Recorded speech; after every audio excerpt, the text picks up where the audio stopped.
بسم اللہ الرحمن الرحیم۔ السلام علیکم ورحمۃ اللہ وبرکاتہ۔ محترم سامعین، سورہ یاسین شریف کے 14 فضائل آج ہم آپ کو بتائیں گے۔ توجہ کے ساتھ سنیے گا اور ہمارے ساتھ رہیے گا۔ نمبر 1،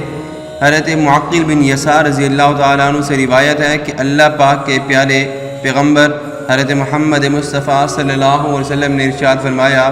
سورہ یاسین قرآن مجید کا دل ہے۔ جو اسے اللہ پاک کی رضا اور آخرت کی بہتری کے لیے پڑھے گا، اللہ تبارک و تعالیٰ اس انسان کی مغفرت فرما دے گا۔ مسند امام احمد۔ نمبر 2،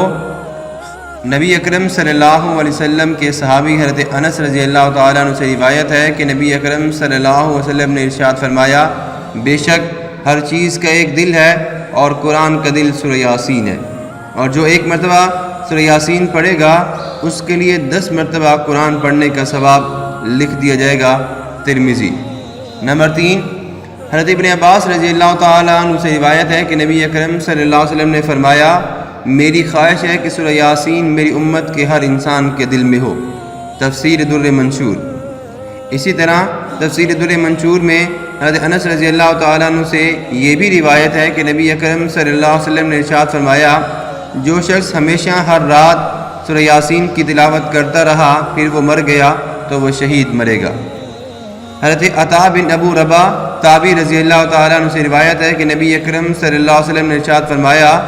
جو شخص دن کی ابتدا میں سورہ یاسین کی تلاوت کرے گا اس کی تمام حاجات پوری کر دی جائیں گی۔ اسی طرح تفسیر در منشور میں یہ بات بھی منقول ہے کہ ابن عباس رضی اللہ تعالیٰ عنہ فرماتے ہیں، جو شخص بوقت صبح سورہ یاسین کی تلاوت کرے اس دن کی آسانی اسے شام تک عطا کر دی جائے گی، اور جس انسان نے رات کی ابتدا میں اس کی تلاوت کی اسے صبح تک اس کی آسانی فراہم کر دی جائے گی۔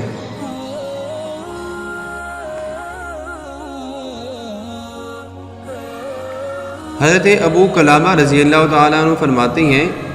کہ نبی اکرم صلی اللہ علیہ وسلم نے فرمایا کہ جس انسان نے سورہ یاسین کی تلاوت کی اس انسان کی مغفرت ہو جائے گی، اور جس نے کھانے کے وقت اس کے کم ہونے کی حالت میں اس کی تلاوت کی تو وہ اسے کفایت کرے گا، اور جس نے کسی مرنے والے کے پاس اس کی تلاوت کی تو اللہ تبارک و تعالیٰ اس بندے پر موت کے وقت نرمی فرمائے گا،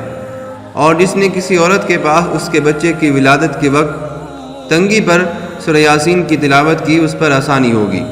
اور جس نے اس کی تلاوت کی گویا اس نے 11 مرتبہ قرآن مجید کی تلاوت کی، اور ہر چیز کے لیے ایک دل ہے اور قرآن مجید کا دل سورہ یاسین ہے۔ امیر المومنین حضرت ابوبکر صدیق رضی اللہ تعالیٰ عنہ سے روایت ہے کہ نبی اکرم صلی اللہ علیہ وسلم نے ارشاد فرمایا کہ جس نے ہر جمعے کو اپنے والدین دونوں یا کسی ایک کی قبر کی زیارت کی اور ان کے پاس سورہ یاسین کی تلاوت کی تو اللہ تبارک و تعالیٰ ہر حرف کے بدلے میں اس کی بخشش اور مغفرت فرما دیتے ہیں۔ حضرت صفوان بن عمر رضی اللہ تعالیٰ عنہ فرماتے ہیں کہ نبی اکرم صلی اللہ علیہ وسلم نے ارشاد فرمایا، جس نے شب جمعہ میں سورہ یاسین کی تلاوت کی اس کی مغفرت کر دی جائے گی۔ حضرت عائشہ صدیقہ رضی اللہ تعالیٰ عنہا سے روایت ہے کہ نبی اکرم صلی اللہ علیہ وسلم نے ارشاد فرمایا، قرآن حکیم میں ایک سورت ہے جسے اللہ پاک کے ہاں عظیم کہا جاتا ہے، اس کے پڑھنے والے کو اللہ پاک کے ہاں شریف کہا جاتا ہے،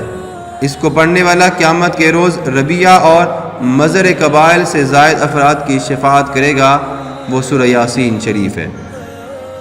سورہ یاسین شریف پڑھنے کی بہت ساری اور بھی فضیلتیں ہیں۔ بھوکا آدمی اس کو پڑھے تو آسودہ کیا جائے گا، پیاسا پڑھے تو سیراب کیا جائے گا، مرد یا عورت اگر اس کو پڑھے اور وہ بھی ایسا جو کہ کنوارا ہو تو اس کی جلد شادی ہو جائے گی، عورت بے شوہر والی پڑھے تو جلد شادی ہو جائے گی، بیمار پڑھے تو شفا ملے گی، قیدی پڑھے تو رہائی ملے گی، مسافر پڑھے تو سفر پاک میں اللہ کی طرف سے مدد حاصل ہوگی، غمگین پڑھے تو اس کا رنج و غم دور ہو جائے گا، جس انسان کی کوئی چیز گم ہو جائے تو وہ انسان سورہ یاسین پڑھے۔ سورہ یاسین کی ایک آیت سلام قولا من رب الرحیم کو 1469 مرتبہ پڑھے، انشاءاللہ جس مقصد کے لیے بھی اس نے یہ سورہ یاسین پڑھی یہ آیت اس کی وہ مراد پوری ہوگی۔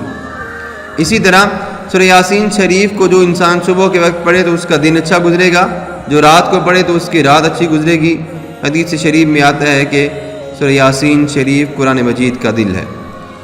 قرآن مجید کا دل سورہ یاسین شریف ہے، لہٰذا سورہ یاسین شریف کو بار بار کثرت کے ساتھ پڑھتے رہنا چاہیے کہ یہ اللہ تبارک و تعالیٰ کی جانب سے ہم سب کے لیے، امت کے لیے خاص انعام ہے۔